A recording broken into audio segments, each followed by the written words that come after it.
Talk to you about the equipment needed to start team roping. You need a team roping saddle, which is going to be the most important. You want to find one that's got a seat big enough for you. If you're a bigger guy, you're going to need a 16-inch seat.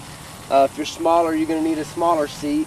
A lot of the heelers prefer the smaller seats so they can stay in tight as much as they move around on the horse. But you need a roping saddle with a really thick horn, and then you're going to get this rubber. It's called dally wraps. You can take an old inner tube and cut it up into pieces, or you can buy rubber at the local feed stores or through your roping magazines or wherever you'd like. But just wrap the rubber around the horn until it's about this thick, and that'll keep the rope from burning the leather on your saddle horn. And if you don't use rubber, it eventually break your saddle horn off.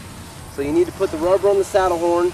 And a rope is also a pretty good thing to have when team roping. You need to select a good rope for yourself. If you're a header, you need a softer rope and shorter rope, and if you're a heeler, you need one with a little more stiffness and a longer rope. The head ropes are 30 foot and the heel ropes are 35. And then you can also use baby powder. When the ropes are new, you can stretch them and get all the wax off of them, and then put baby powder on the ropes, and that'll help you to keep the ropes have more action longer. And then you need a roping glove, which is just a cotton glove you can put over your hand.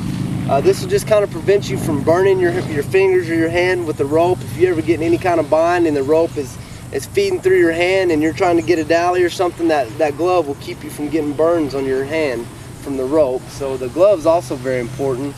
A lot of team ropers would use a breast collar, especially if you're a header, and I don't have one on this horse, but it connects right here at this D-ring and goes around the front of his chest and will connect it on the other side on the other D-ring. And then it has a snap that will snap down here at this ring on the bottom of your horse's cinch.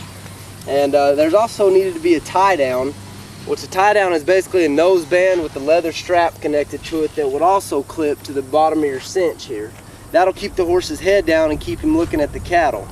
The bridle is, of course, you're going to need that in riding anything, and you need roping reins, which would be just one rein that connects to both sides of the bit. You don't need split reins like I've got on this horse, but just a set of roping reins, or you can't, if you drop them or something like that, you're not going to lose them going down the pin. And you just use whatever bit your horse is comfortable with. And that's some of the equipment you need to do team roping.